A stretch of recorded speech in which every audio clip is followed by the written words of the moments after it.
எங்க வீட்டுல பெரிய பஞ்சாயத்து ஆயிடுச்சுண்ணா. உங்க வீட்டுல பஞ்சாயத்து இல்லைன்னா தான் ஆச்சரியம். சொல்ல என்ன பஞ்சாயத்து? எங்க அண்ணன் படிக்கிறதுக்கு எங்க அப்பா டெஸ்க்டாப் வாங்கி தரேங்கிறாரு. சரி, அவன் என்னடா லேப்டாப் தான் வேணும் ஒத்த கால நிக்கிறானே. அவனுக்கு எது பிடிக்குதோ அதை வாங்கி கொடுக்க வேண்டியதானே? அப்பெல்லாம் முடியாதுன்னு நான் சொல்லிட்டேன் எங்க அப்பாட்ட. ஊருக்குள்ள பெரிய தலைக்கட்டு இருக்காங்க, அவங்க கிட்ட கேட்டுதான் நம்ம முடிவு பண்ணணும்ட்டு உங்ககிட்ட வந்துட்டேன். யார் ஊருக்குள்ள யாரு பெரிய தலைக்கட்டு? நீங்க தானே. அண்ணனா? அண்ணனே தானே. சரி, ரைட், ஓகே.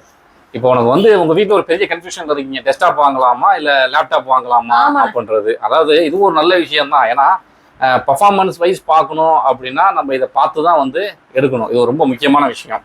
அதாவது ரெண்டுத்துக்கும் முதல்ல நான் டிஃப்ரென்ஸ் சொல்லிடுறேன். அதுக்கப்புறம் வந்து உங்க அண்ணனுக்கு வந்து நீங்க எது சூஸ் பண்ணலாம் அப்படின்றத நீங்களே முடிவு பண்ணிக்கிங்க. அதாவது ஃபர்ஸ்ட் உங்களோட பட்ஜெட் எவ்வளோ அப்படின்றத முடிவு பண்ணிக்கணும். இப்போ ஒரு 50,000 ரூபாய் என்கிட்ட இருக்கு. இப்போ அந்த 50,000 ரூபாயில வந்து நான் லேப்டாப் எடுத்தா அதில் பர்ஃபார்மன்ஸ் நல்லா இருக்குமா இல்லை டெஸ்க்டாப் எடுத்தா பர்ஃபார்மன்ஸ் நல்லா இருக்குமா, இதுல என்ன நிறை குறைகள் இருக்கு அப்படின்றது நம்ம பார்ப்போம். அது எப்படின்னா நம்ம பார்க்கறது? அதான் சொல்றேன். அதாவது ஃபர்ஸ்ட் நம்ம வந்து போர்ட்டபிலிட்டி வந்து மெயினா பார்க்கணும். அதாவது ஏன் நான் சொல்றேன்னா, உன் அண்ணன் வந்து ஸ்டூடெண்டா இருக்கிறதுனால சொல்றேன். இப்போ என்னன்னா டெஸ்க்டாப்பை நீங்க வாங்கிட்டீங்கன்னு வச்சுங்களேன், ஒரே இடத்துல தான் நம்ம வந்து ஃபிக்ஸ் பண்ணி யூஸ் பண்ணிக்கிற மாதிரி இருக்கும். அதுவே உங்க அண்ணனுக்கு நீங்க லேப்டாப் வாங்கி கொடுத்துக்கிட்டீங்க அப்படின்னா அண்ணன் வந்து வீட்டிலையும் படிக்கலாம், காலேஜ்லையும் படிக்கலாம், அவர் ஃப்ரெண்டு வீட்டுக்கு போனாலும் படிக்கலாம். ஸோ இந்த மாதிரி வந்து போர்ட்டபிலிட்டி எங்கே வேணாலும் எடுத்துட்டு போயிட்டு அந்த லேப்டாப்ல வந்து அவரால் வந்து லேர்ன் பண்ணிக்க முடியும். ஆனா இப்பெல்லாம் சொல்லிடாதீங்க, அதோட லேப்டாப் எடுத்துட்டு போய் ரூமுக்குள்ள போயிருவாங்க. ரூமுக்குள்ள போய் என்ன பண்ணுவான்? நீ நினைக்கிற மாதிரிலாம் ஒண்ணும் இல்ல, கேம் விளையாடுவாங்கண்ணே, படிக்கவே மாட்டாங்கண்ணே. இப்படித்தான் நிறைய பேர் திரிறாங்க.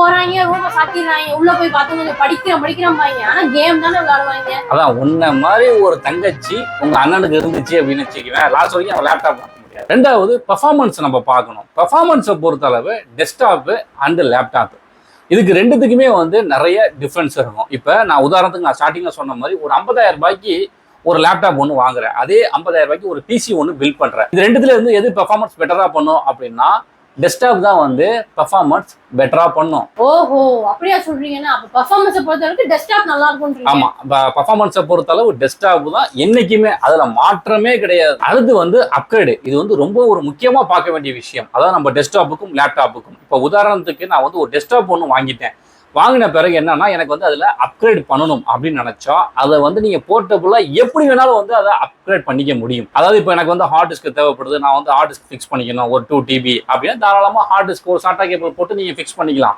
பிரச்சனையே இல்லை. NVMe நீங்கள் அப்கிரேட் பண்ணணும்னா பண்ணிக்கலாம், ரேம் நீங்கள் அப்கிரேட் பண்ணிக்கணுமா அப்கிரேட் பண்ணிக்கலாம். ஏன்னா உங்களுக்கு ஒரு 4 ஸ்லாட் கொடுத்துருப்பாங்க, அதை வந்து நீங்கள் எப்படி அழகாக அப்கிரேட் பண்ண முடியுமோ ஈஸியாகவே அப்கிரேட் பண்ணிக்கலாம். அப்போ லேப்டாப்பில் பண்ண முடியாதுன்னு சொல்றீங்களா? லேப்டாப்பில் வந்து லிமிட், அவ்வளோதான். ஒரு லிமிட்டை தாண்டி நம்ம வந்து அதை பண்ண முடியாது. ஃபார் எக்ஸாம்பிளுக்கு இப்போ நீ லேப்டாப் வாங்குற, இப்போ ரேம் வந்து உனக்கு அதில் அப்கிரேட் பண்ணிக்கலாம். இப்போ வர லேப் எல்லாத்துலேயுமே வந்து NVMe போர்ட்டோட தான் கொடுக்குறாங்க. ஆனால் ஸ்டோரேஜ் நம்ம எடுத்துக்கிட்டோம் அப்படின்னா ஹார்ட் டிஸ்க் வந்து நம்ம ஃபிக்ஸ் பண்ணிக்க முடியாது. அப்போ தனியாக நம்ம போர்ட்டபுளாக வாங்கி தான் யூஸ் பண்ணிக்கிற மாதிரி இருக்குது. டெஸ்க்டாப்பில் அந்த பிரச்சனையே கிடையாது. நீ இன்ஃபில்டாகவே அந்த ஹார்ட் டிஸ்கை வந்து நீ ஃபிக்ஸ் பண்ணி யூஸ் பண்ணிக்கலாம். அப்ப அப்கிரேடுனாலுமே டெஸ்க்டாப் தான் பெஸ்ட். ஆமா, அப்கிரேடுனாலுமே வந்து டெஸ்க்டாப் தான் வந்து பெஸ்ட். நல்லா புரிஞ்சுக்கணும். லேப்டாப்ல பண்ணவே முடியாது நான் சொல்ல வரல, ஒரு லிமிட் இருக்கு, அந்த லிமிட்டை தாண்டி நம்மளால பண்ண முடியாது. ATM கார்டு மாதிரி தானே. வேற என்ன செக் பண்ணி வாங்கணும்? வேற என்ன நெக்ஸ்ட் வந்து நம்ம வாரண்டியை பொறுத்த அளவு நீ ஒரு டெஸ்க்டாப் வாங்கின அப்படின்னா டெஸ்க்டாப்ல உள்ள எல்லா ஸ்பேர் பார்ட்ஸுக்குமே வந்து 3 years வரைக்கும் வாரண்டி உண்டு. அதுவே நம்ம லேப்டாப் எடுத்துக்கிட்டோம் அப்படின்னா பிராண்ட் வாரண்டி 1 year தான் கொடுப்பாங்க. ஸோ இந்த இடத்துல வந்து டெஸ்க்டாப் வந்து ஒரு பெட்டர் சாய்ஸாக இருக்கும்னு நான் நினைக்கிறேன். நம்ம லேப்டாப்க்கு எக்ஸ்டெண்ட் வாரண்டி போட்டுக்கலாம்ல? அது நீ ஓ கை காசை போட்டுல சொல்ற, நான் சொல்றது பிராண்டே கொடுப்பாங்க டெஸ்க்டாப்புக்கு. ஒவ்வொரு பிராண்டுமே 3 years வாரண்டி. அப்ப வாரண்டிலயும் டெஸ்க்டாப் தான் வின் பண்றாங்க. ஆமா, வேற என்னன்னா செக் பண்ணுவோம். வேற என்னன்னா ரிப்பேர் காஸ்ட் நம்ம எடுத்துக்கிட்டோம் அப்படின்னா டெஸ்க்டாப்பை பொறுத்த அளவு எல்லாமே வந்து ஒரு ஈஸியான விஷயமா இருக்கும் லேப்டாப்பை கம்பேர் பண்ணும் போது. இப்போ ஃபார் எக்ஸாம்பிள் சொல்றேன், இப்போ நீ ஒரு பிசி யூஸ் பண்ணிட்டு இருக்க, அதுல என்ன ஆகுது அப்படின்னா SMBS வந்து போயிடுச்சு. இப்போ அந்த SMBS எடுத்து நம்ம அதை சர்வீஸ் பண்ணியும் அதில் ஃபிக்ஸ் பண்ணிக்கலாம். இல்லை SMBS ப்ராப்ளம் ஆகிடுச்சு, அதுவுமே அதாவது நம்ம சர்வீஸ் பண்ணியுமே அதை ரெடி பண்ண முடியல அப்படின்னா அதை த்ரோ பண்ணிவிட்டு நம்ம நியூ SMBS வந்து அதில் ஃபிக்ஸ் பண்ணிக்கலாம். இந்த மாதிரி டெஸ்க்டாப்பில் உள்ள ஒவ்வொரு பார்ட்ஸுமே வந்து நம்ம தனித்தனியாக எடுத்து ரீப்ளேஸ் பண்ணிக்க முடியும். ஆனால் லேப்டாப்பில் அப்படி கிடையாது.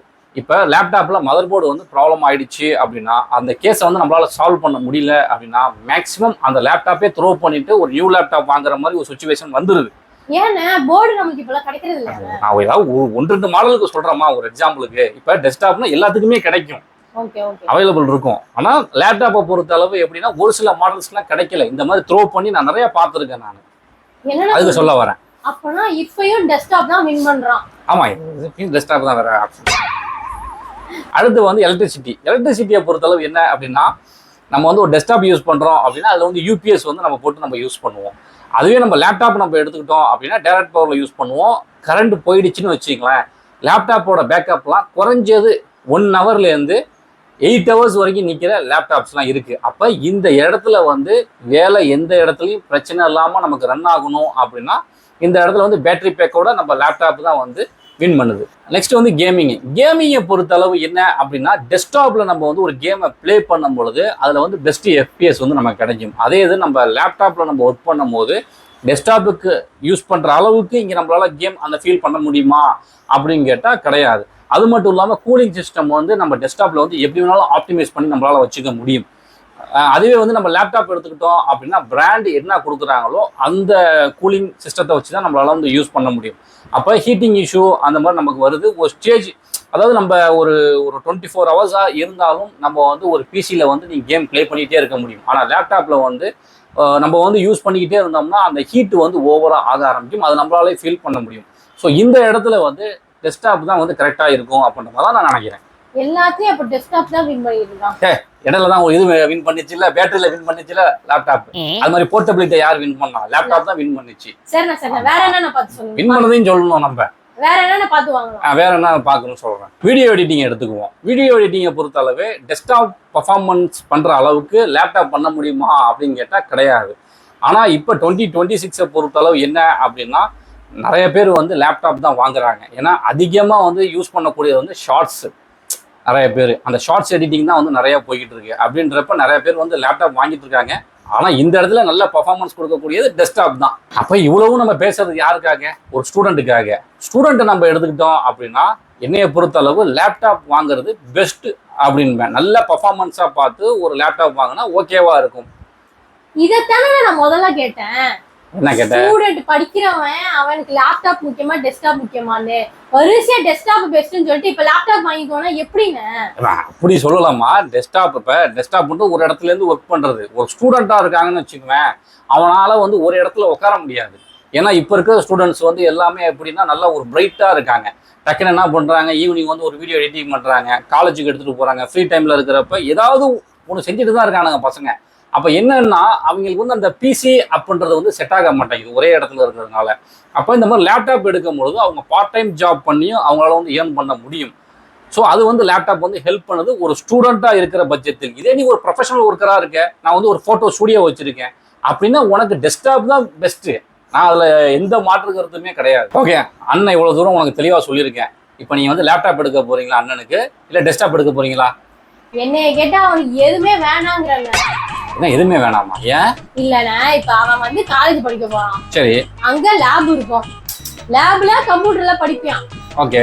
அவனுக்கு எனக்கு வீட்ல வந்து ஒரு லேப்டாப் ஒரு டெஸ்க்டாப். ஓஹோ, தேவையில்லாம பீஸும் 50,000 ரூபாய் கட்டி படிக்க வைக்கணும் அவனை. வீட்லயும் 50,000-60,000 ரூபாய்க்கு லேப்டாப் வாங்கி கொடுப்பாங்க. சரி, வேண்டாங்கிறான் அவனுக்கு.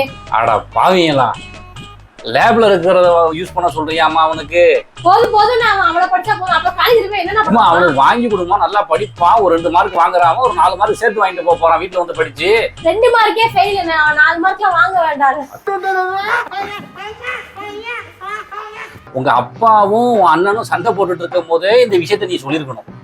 காலேஜ்ல லேப் இருக்கு, எதுக்கு இவனுக்கு தேவையில்லாம லேப்டாப் வாங்கி கொடுக்குறீங்க அப்படின்னு. அங்கேருந்து இங்க வந்து பெரிய தலைக்கட்டு இருக்குன்னு என்ன உசிப்பேத்தி விட்டு இவ்வளவு எக்ஸ்பிளனேஷன் நான் பண்ண பிறகு இப்ப நீ சொல்றது நியாயமா உனக்கு? நான் உன்கிட்ட என்ன கேட்டேன், வாங்கலாமா வேணாமா? அந்த பதில சொல்லாம நீ ஓட்டுக்கு 1/2 மணி நேரமா அப்படி பாட்டா படிச்சுக்கிட்டு இருக்கீங்க.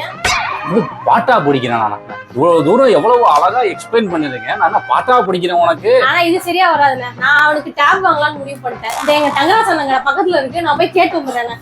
ஓ, இதே வேலையை தான் தெரிஞ்சிட்டு இருக்கியா நீ? கடைக்கடையா தெரிஞ்சிட்டு இருக்கியா நீ? Excuse me, sorry for the disturbance.